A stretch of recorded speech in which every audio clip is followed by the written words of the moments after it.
Pernahkah kamu merasa terkuras, kehilangan arah, atau bahkan mengkhianati diri sendiri tanpa sadar? Orang-orang di sekitar kita diam-diam bisa menjadi pengaruh terbesar dalam hidup, membentuk pola pikir, keputusan, bahkan prinsip yang kita pegang. Tanpa disadari, kita berubah bukan karena keinginan sendiri, tapi karena tekanan sosial dan manipulasi halus. Lalu, bagaimana cara tetap teguh pada diri sendiri di tengah dunia yang terus mencoba mengubah kita? Ada satu hal yang seringkali kita abaikan, jangan lupa like, subscribe, ketik komen 09 Anda siap menjadi pribadi lebih baik. Namun secara diam-diam mengubah hidup kita, orang-orang di sekitar kita. Kita sering berpikir bahwa keputusan yang kita ambil sepenuhnya berasal dari diri kita sendiri, bahwa kita adalah individu yang mandiri dan tak terpengaruh oleh lingkungan. Namun, kenyataannya tidak sesederhana itu. Tanpa kita sadari, interaksi dengan orang lain membentuk cara kita berpikir, bertindak, dan bahkan merasa terhadap diri sendiri. Orang-orang di sekitar kita bisa menjadi sumber dukungan yang luar biasa, tetapi mereka juga bisa menjadi penyebab kita merasa terkuras, kehilangan arah, atau bahkan mengkhianati diri sendiri. Sebuah komentar sinis dari seseorang yang kita hormati bisa lebih tajam daripada kritik dari orang asing. Perubahan kecil dalam cara kita berbicara, berpakaian, atau berpikir seringkali terjadi bukan karena kesadaran penuh, melainkan karena pengaruh halus dari lingkungan kita. Maka, penting bagi kita untuk menyadari siapa yang kita biarkan memengaruhi hidup kita dan bagaimana mereka membentuk jalan yang kita tempuh. Marcus Aurelius, seorang filsuf Stoa yang juga kaisar Romawi, pernah berkata bahwa jiwa yang kuat tidak mudah dipengaruhi. Ia berdiri sendiri, memutuskan sendiri, dan tetap teguh dalam prinsipnya. Namun, bagaimana jika pengaruh itu datang dari orang-orang yang paling dekat dengan kita? Teman, pasangan, bahkan keluarga. Kita mungkin berpikir bahwa kita cukup kuat untuk menghadapinya, bahwa kita memiliki kendali penuh atas pilihan kita sendiri. Namun, sains berbicara lain. Henry Tajfel dan John Turner, dalam teori identitas sosial mereka, menunjukkan bahwa manusia memiliki kecenderungan alami untuk menyesuaikan diri dengan kelompoknya, bahkan jika itu berarti mengorbankan nilai dan identitas pribadi. Kita tidak hanya mengikuti kebiasaan mereka, tetapi juga menyerap pola pikir mereka. Bahkan, seringkali kita merasa tidak nyaman ketika berbeda dengan mereka, seolah-olah perbedaan itu menjadi ancaman terhadap hubungan yang kita miliki. Ketika kita berusaha menyesuaikan diri dengan kelompok, kita mungkin tidak sadar bahwa kita perlahan kehilangan bagian dari diri kita sendiri. Dalam ilmu saraf, konsep neuroplastisitas membuktikan bahwa otak kita dapat berubah berdasarkan lingkungan dan kebiasaan kita. Setiap interaksi yang kita lakukan menciptakan jalur baru dalam otak kita, memperkuat pola pikir dan kebiasaan yang sering kita lakukan. Jika kita dikelilingi oleh orang-orang yang mendukung kita untuk tumbuh dan berkembang, maka jalur-jalur dalam otak kita akan membentuk pola pikir yang lebih positif, adaptif, dan produktif. Sebaliknya, jika kita terus-menerus berada dalam lingkungan yang penuh dengan negativitas, ketidakjujuran, atau manipulasi, maka jalur-jalur dalam otak kita akan terbentuk sesuai dengan pola-pola tersebut. Lambat laun, kita bisa mulai melihat dunia dari kacamata yang lebih suram, merasa tidak cukup baik, atau bahkan kehilangan kepercayaan pada diri sendiri. Itulah mengapa memilih lingkungan sosial yang sehat dan suportif adalah salah satu keputusan paling penting yang dapat kita buat untuk menjaga keseimbangan mental dan emosional kita. Salah satu bentuk pengaruh yang seringkali sulit dikenali adalah manipulasi. Manipulasi tidak selalu datang dalam bentuk ancaman langsung atau paksaan terang-terangan. Justru, manipulasi yang paling berbahaya seringkali datang dalam bentuk yang halus dan sulit dideteksi. Ini bisa berupa kata-kata yang terdengar seperti perhatian, tetapi sebenarnya bertujuan untuk mengendalikan kita. Manipulasi bekerja dengan cara menanamkan rasa bersalah, ketergantungan, atau bahkan keraguan dalam diri kita sendiri. Para manipulator seringkali memahami psikologi manusia dengan baik. Mereka tahu bagaimana memainkan emosi kita agar kita bertindak sesuai dengan keinginan mereka. Dalam banyak kasus, manipulasi tidak hanya dilakukan oleh individu, tetapi juga oleh kelompok sosial. Kita mungkin merasa berkewajiban untuk melakukan sesuatu bukan karena kita benar-benar ingin, tetapi karena kita takut mengecewakan orang lain atau tidak ingin dianggap sebagai orang yang berbeda dari kelompok. Teori pengaruh sosial menjelaskan bahwa manusia tunduk pada tekanan sosial, rasa hormat, bahkan rasa bersalah. Manipulasi memanfaatkan kecenderungan ini untuk membuat kita merasa berutang budi, menciptakan rasa takut yang mengendalikan keputusan kita, atau bahkan menanamkan keraguan dalam diri kita sendiri. Yang lebih berbahaya, manipulasi seringkali terasa seperti perhatian dan kepedulian. Ada orang-orang yang tampak peduli, tetapi sebenarnya hanya ingin kendali atas kita. Mereka mendorong kita untuk meragukan intuisi sendiri, mengganti prinsip kita dengan keinginan mereka. Perlahan kita mulai mengabaikan naluri, merasa bersalah saat menolak, atau takut mengecewakan mereka. Leon Festinger, dalam teorinya tentang disonansi kognitif, menunjukkan bahwa ketika ada ketidaksesuaian antara nilai dan tindakan kita, otak kita merasakan tekanan. Manipulator tahu ini dan menggunakannya untuk membuat kita bertindak sesuai dengan keinginan mereka. Tanpa kita sadari, kita menjadi pion dalam permainan mereka, kehilangan kendali atas keputusan kita sendiri, dan akhirnya menjadi seseorang yang bahkan tidak kita kenali lagi. Kita sering berpikir bahwa kritik dari orang-orang terdekat adalah nasihat yang membangun. Sayangnya, tidak semua komentar bertujuan untuk membantu kita. Kadang, orang-orang yang paling dekat justru yang paling sering meremehkan impian kita. Dengan dalih, demi kebaikan, atau realistis, mereka membuat kita ragu pada diri sendiri. Daniel Goleman, dalam teori kecerdasan emosionalnya, menjelaskan bahwa manusia sangat dipengaruhi oleh lingkungan sosial mereka. Kata-kata dari orang-orang yang kita hormati dapat mengubah cara kita memandang diri sendiri. Bayangkan seorang anak yang sejak kecil selalu diberitahu bahwa mimpinya terlalu besar atau tidak mungkin tercapai. Lama-kelamaan, suara dari luar itu berubah menjadi suara di dalam kepalanya sendiri. Ia mulai meragukan potensinya, menganggap kegagalan sebagai takdir, dan akhirnya menyerah bahkan sebelum mencoba. Ini bukan hanya sekadar psikologi, tetapi realitas yang terbentuk dari interaksi sosial sehari-hari. Kata-kata negatif, terutama yang datang dari orang-orang yang seharusnya mendukung kita, bisa menjadi belenggu yang menghambat langkah kita menuju kesuksesan.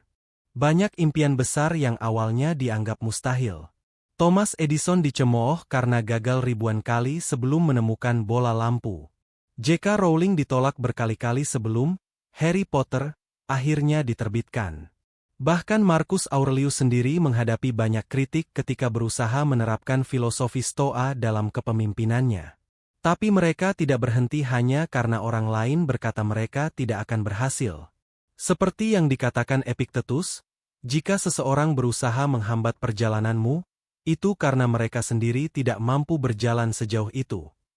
Kritik yang tidak membangun seringkali berasal dari ketidakmampuan orang lain untuk membayangkan kemungkinan yang lebih besar.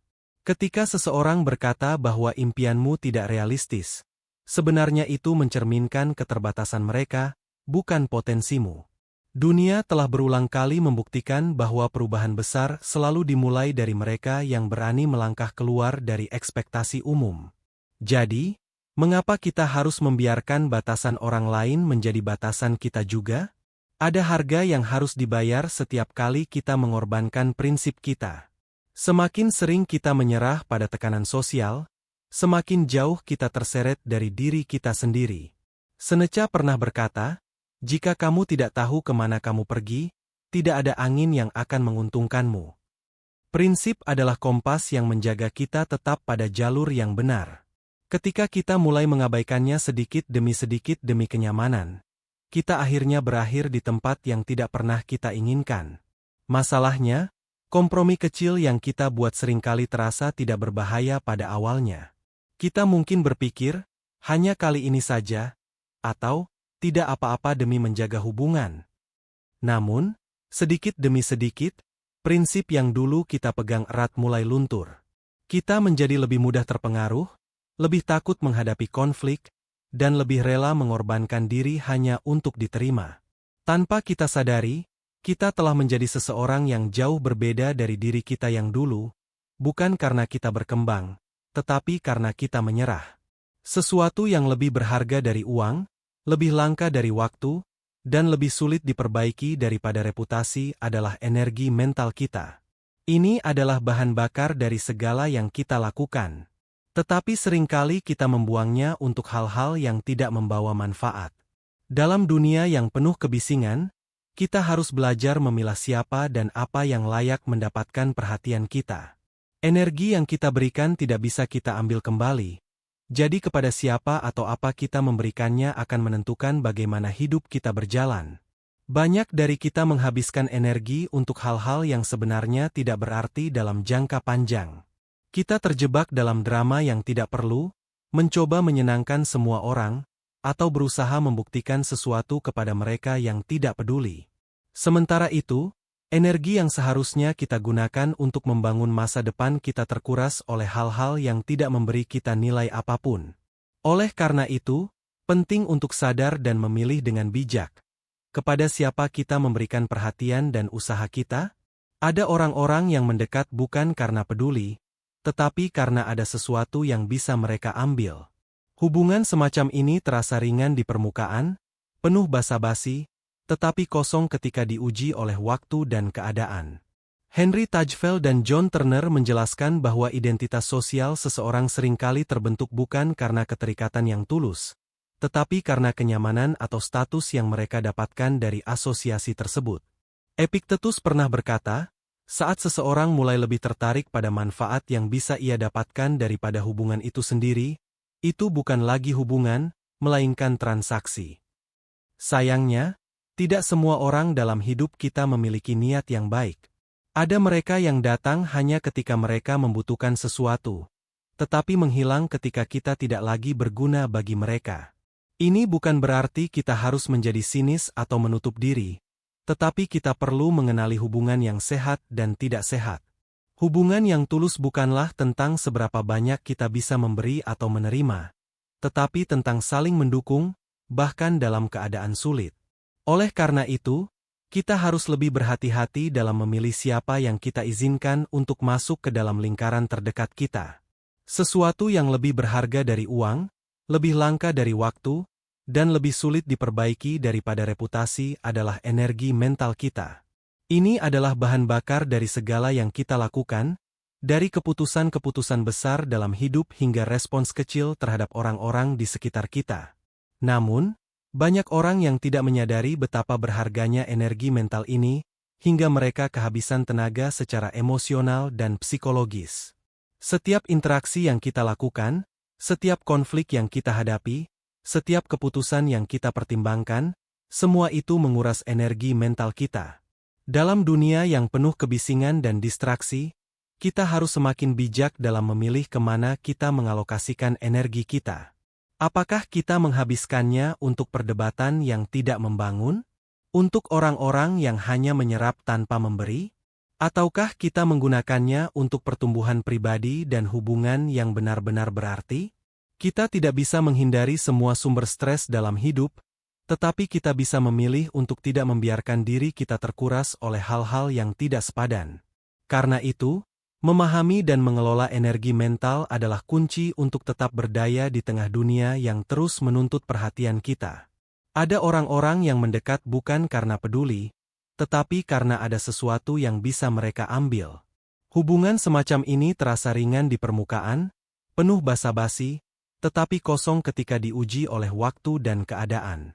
Henry Tajfel dan John Turner menjelaskan bahwa identitas sosial seseorang seringkali terbentuk bukan karena keterikatan yang tulus, tetapi karena kenyamanan atau status yang mereka dapatkan dari asosiasi tersebut. Dalam kehidupan sehari-hari, kita sering bertemu dengan orang-orang yang hanya hadir saat mereka membutuhkan sesuatu dari kita. Mereka ada ketika kita sedang sukses, tetapi menghilang saat kita mengalami kesulitan. Ini adalah hubungan transaksional, di mana kehadiran mereka didasarkan pada manfaat yang bisa mereka peroleh.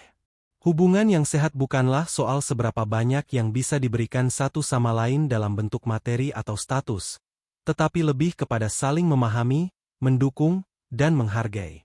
Jika seseorang hanya ada saat mereka membutuhkan sesuatu, tetapi tidak pernah benar-benar hadir ketika kita dalam kesulitan, maka mereka bukanlah bagian dari lingkaran yang sehat. Oleh karena itu, kita harus lebih peka dalam mengenali hubungan yang benar-benar bermakna dan hubungan yang hanya berlandaskan kepentingan. Epictetus pernah berkata, saat seseorang mulai lebih tertarik pada manfaat yang bisa ia dapatkan daripada hubungan itu sendiri, itu bukan lagi hubungan, melainkan transaksi. Pernyataan ini menggambarkan bagaimana manipulasi seringkali menyamar sebagai perhatian dan kepedulian. Kita mungkin merasa dihargai dan diperhatikan, tetapi jika kita perhatikan lebih dalam, hubungan itu hanya berlangsung selama kita bisa memberikan sesuatu. Banyak orang yang terjebak dalam hubungan seperti ini tanpa menyadari bahwa mereka hanya menjadi alat bagi orang lain. Manipulasi tidak selalu datang dalam bentuk ancaman atau paksaan langsung, tetapi bisa dalam bentuk pujian berlebihan, permainan emosi, atau tekanan sosial yang membuat kita merasa harus memenuhi keinginan orang lain agar tetap diterima. Ini bisa terjadi dalam hubungan pertemanan, keluarga, bahkan dalam dunia profesional. Jika kita tidak berhati-hati, kita bisa jatuh ke dalam pola di mana kita terus memberikan tanpa pernah mendapatkan dukungan yang seimbang. Oleh karena itu, penting untuk selalu mengevaluasi apakah hubungan yang kita miliki benar-benar memberi nilai atau justru menguras diri kita secara mental dan emosional. Pada akhirnya, kita tidak bisa mengubah orang lain, tetapi kita bisa memilih siapa yang layak menjadi bagian dari hidup kita. Leon Festinger menjelaskan bahwa ketika kita dipaksa bertindak bertentangan dengan nilai-nilai kita, otak mengalami disonansi kognitif, sebuah tekanan yang bisa menyebabkan stres, keraguan, bahkan kehilangan arah. Hal ini seringkali terjadi bukan karena keputusan kita sendiri, tetapi karena kita membiarkan orang lain terlalu banyak memengaruhi cara kita berpikir dan bertindak. Kita harus sadar bahwa hidup kita adalah tanggung jawab kita sendiri.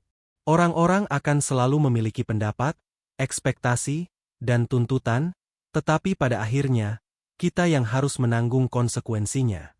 Jika kita terus hidup untuk memenuhi harapan orang lain tanpa mempertimbangkan apa yang benar-benar kita inginkan, kita akan kehilangan kendali atas hidup kita sendiri. Oleh karena itu, penting untuk berani mengatakan tidak, berani menjaga batasan, dan berani memilih orang-orang yang benar-benar mendukung pertumbuhan kita. Kita harus ingat bahwa kualitas hubungan lebih penting daripada kuantitas. Lebih baik memiliki sedikit orang yang benar-benar tulus daripada dikelilingi oleh banyak orang yang hanya ada untuk keuntungan mereka sendiri. Kita sudah membahas 6 hal yang tidak boleh kita serahkan kepada sembarang orang.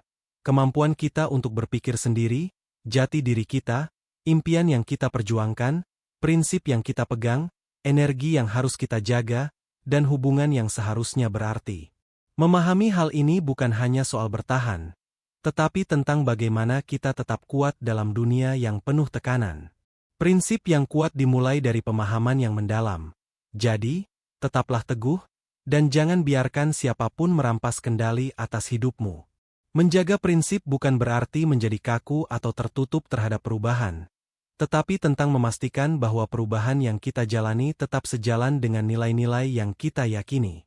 Dalam kehidupan ini, kita akan selalu menghadapi tantangan dan tekanan sosial yang mencoba menggoyahkan keyakinan kita. Namun, dengan memiliki pemahaman yang kuat tentang siapa diri kita, apa yang kita perjuangkan, dan siapa yang layak berada di sekitar kita, kita bisa tetap teguh menghadapi dunia yang terus berubah. Jadi, pilihlah dengan bijak siapa yang berhak mendapat tempat dalam hidupmu, karena mereka yang ada di sekitarmu akan sangat menentukan siapa dirimu di masa depan.